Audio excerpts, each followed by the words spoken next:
Hello everyone, my name is Debbie Allen and my topic is albinism. What is it exactly? When I am done speaking, I want my audience to be able to know and feel that there are real human beings being hunted and slaughtered like as if they were wild animals, but yet all they have is a disorder called albinism. What is albinism exactly? Albinism is a genetic disorder to where you look different. Your hair, your skin, your eyes, and there's certain precautions that you have to take along with this. Anyone who has any questions in regards to what albinism is, or to understand the very long technical medical terms that it entails, they can actually visit a site called NOAA. It stands for National Organization of Albinism Hypopigmentation, and you can find that at www.albinism.org, and it has every question that you would possibly want to know, including what happens outside of United States to anyone who's albino. It is a very complex genetic disorder, and it does, you can't always paraphrase or short term anything. A lot of the stuff is very difficult to pronounce and to remember. There are many different types of albinism, and to be exact, there's 4. The names of them are extremely long, so again, refer to the NOAA site in order to be able to understand these long terms. I actually have a personal interest in this topic, and I would like, before I explain why, I would like to show you why. So if you would please, Muta, could you come up further? Actually kind of close to me, please.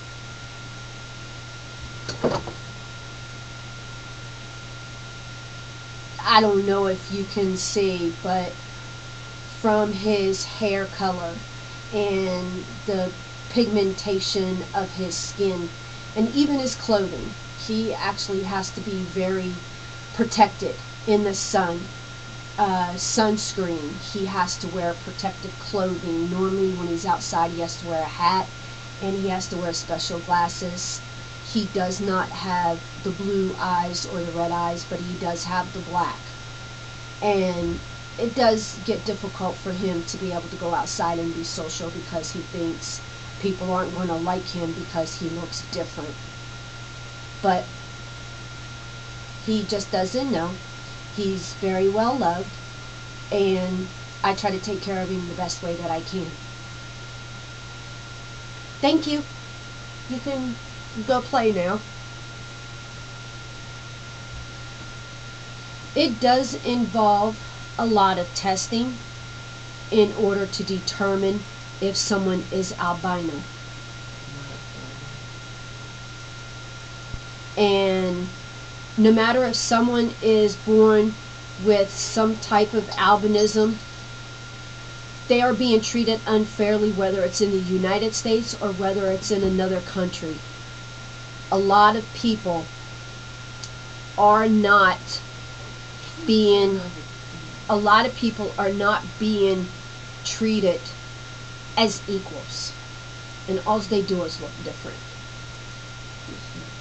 The next thing that I would like to bring your attention to is, how do you explain albinism and what is it like for someone to be albino? Well, it's different for everyone. Not everyone accepts being albino like everyone else does. For instance, like I said, my son is somewhat very antisocial because he's afraid someone isn't going to like him for the way he looks because of his hair and because of his skin. It's a lot lighter. He does not tan. He will blister, and if he gets a sunburn, and he will have to go to the hospital to get treated. There is also genetic doctor that my son goes to see, and the genetic counselor has counseled me from Children's Hospital in regards to my son being albino. And a lot of the medical terms, that's where I've learned them. And I decided to go on the www.albinism.org, or you can go on kidshealth.org, and they also will have all kinds of answers in regards to albinism. There is a common myth that people with albinism have red eyes. Ladies and gentlemen, this is strictly a myth, and there is no truth to it. You can have violet eyes, you can have blue eyes, you can have hazel, you can have brown, you can have black. You can have whatever color eyes that you want be an albino. You don't get the choice. It's whatever you're born with. There are a lot of support groups. NOAA, like I mentioned before, is National Organization for Albinism and Hypopigmentation.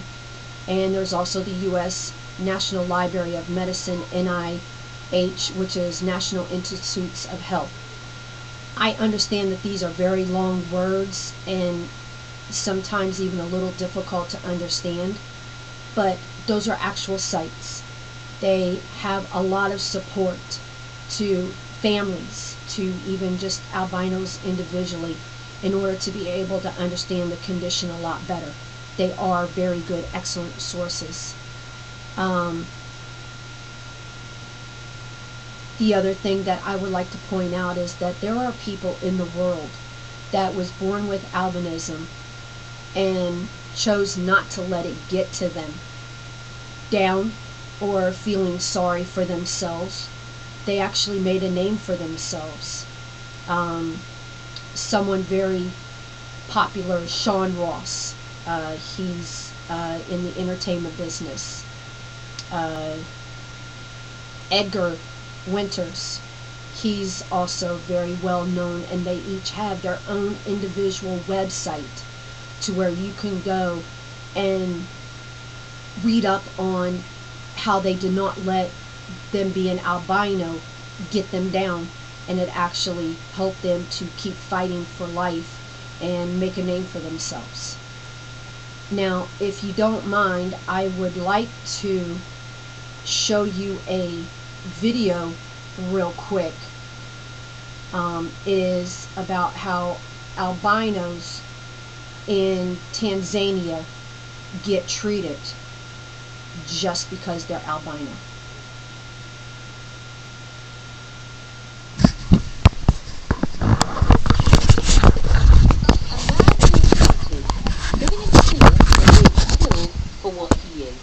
Jeremiah Ndayiraja is on the run from gangs involved in the most gruesome trade, now spreading across East Africa, the trade in the human body parts of albinos.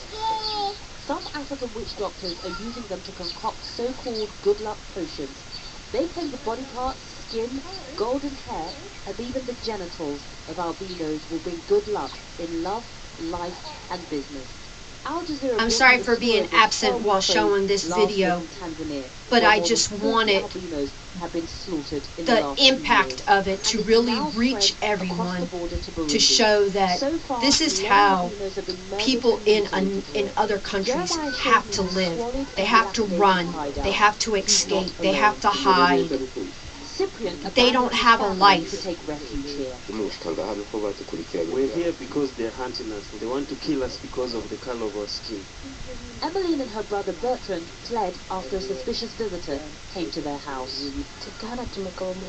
A man came to our house. Children, Was looking for men, merchandise. women, Excuse boys, us, girls, so left. they all get hunted But it's equally. Jeremiah's story Some that's the most survive, some harrowing. don't. His brother Daniel was allegedly murdered by the eldest brother in the family, who then sold off the body part for $240.